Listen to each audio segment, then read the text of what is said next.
दोस्तों, उत्तर प्रदेश की राजनीति में कुछ भी अचानक नहीं होता।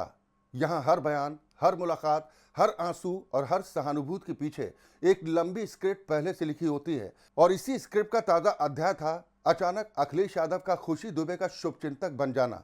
लेकिन सवाल सिर्फ इतना नहीं है कि अखिलेश यादव ने ऐसा क्यों किया। असल सवाल यह है कि उन्हें यह करना क्यों ज़रूरी लगा। इस कहानी को समझने के लिए हमें थोड़ा पीछे जाना होगा, बहुत पीछे, उस बिंदु तक जहां से उत्तर प्रदेश की राजनीति में एक नया मोड़ आया। वो दौर जब योगी आदित्यनाथ सत्ता में आए और सत्ता में आते ही उन्होंने साफ संदेश दिया कि अब यूपी में बाहुबल, जाति या रसूख नहीं, सिर्फ कानून चलेगा। और फिर आया वो नाम जिसने पूरी राजनीति हिला दी, विकास दुबे।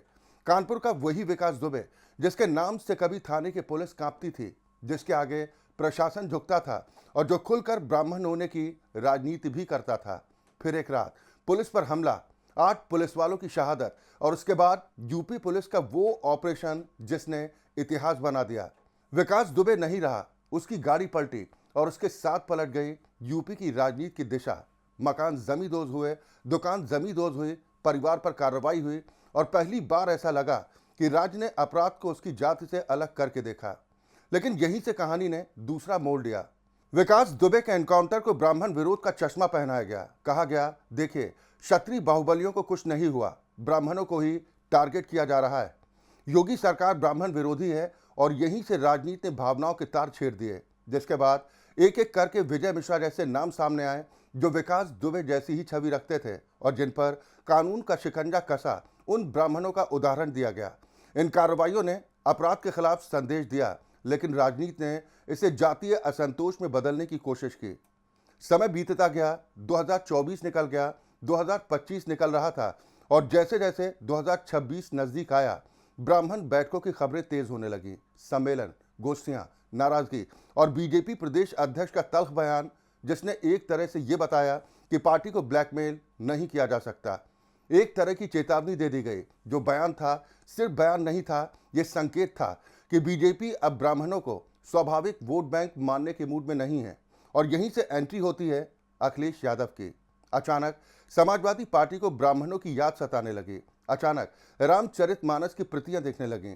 अचानक परशुराम जयंती मनाई जाने लगी और उधर खुशी दुबे भी याद आ गई। वही खुशी दुबे जो कुख्यात बिकरू कांड के आरोपी अमर दुबे की पत्नी। विवाह के मात्र 3 दिन बाद ही इस कांड के कारण उन्हें जेल जाना पड़ा, जिसके बाद वो काफी समय तक कानूनी सुर्खियों में रहीं।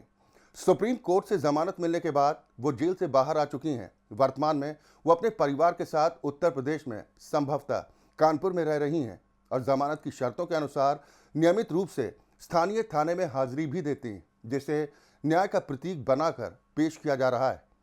अखिलेश यादव का संदेश साफ है। देखिए, योगी सरकार ने एक ब्राह्मण परिवार को तबाह कर दिया और हम उसके साथ खड़े हैं। लेकिन सवाल यह है कि क्या ये सच में न्याय की लड़ाई है या फिर ब्राह्मण असंतोष को भुनाने की आखिरी कोशिश। उत्तर प्रदेश की राजनीति में ब्राह्मण कोई नया खिलाड़ी नहीं है। कभी कांग्रेस के स्थायी स्तंभ, फिर समाजवादियों के रणनीतिक दिमाग और लंबे समय तक बीजेपी की वैचारिक रीढ़ का काम करने वाले मानुष को आखिर कौन नहीं जानता।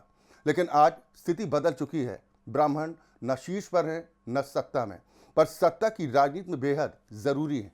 और यही कारण है कि हर पार्टी उन्हें भावनात्मक रूप से इस्तेमाल करना चाहती है। बीजेपी उन्हें कर्तव्य और राष्ट्रवाद से जोड़ना चाहती है, लेकिन बीच बीच में बीजेपी को उनकी आवाज़ सुनाई देना बंद हो जाती है। समाजवादी पार्टी उन्हें पीड़ित बनाकर खड़ा करना चाहती है, लेकिन शायद उन्हें अपने हाथों में झूठी लाठी शोभा नहीं देती। कांग्रेस उन्हें पुराने सम्मान की याद दिलाना चाहती है, लेकिन फिर याद आने लगते हैं राहुल गांधी जो मौसमी जनेऊधारी बन जाते हैं। लेकिन लोकसभा चुनाव आते आते एक वर्ग को इस तरह से माइंड वॉश करने पर उतर आते हैं जैसे मानो धरती का सबसे बड़ा पाप ब्राह्मण होना हो। लेकिन असली सवाल ब्राह्मणों से कि क्या वो फिर से किसी का मोहरा बनेंगे या राजनीति को अपनी शर्तों पर खेलेंगे। और आखिरी सवाल यही कि क्या अखिलेश का प्यार स्थायी है या ये भी एक चुनावी मौसम की कहानी। क्योंकि यूपी की राजनीति में जो आज शुभचिंतक होता है वो कल सबसे बड़ा सौदागर भी हो सकता है। फैसला अब इतिहास नहीं करेगा, फैसला करेगा आने वाला वक्त और मतदाता। लेकिन करवट किस ओर ली जाती है ये देखना बेहद दिलचस्प होगा। आप क्या कहते हैं कमेंट बॉक्स में ज़रूर बताएं। नमस्कार।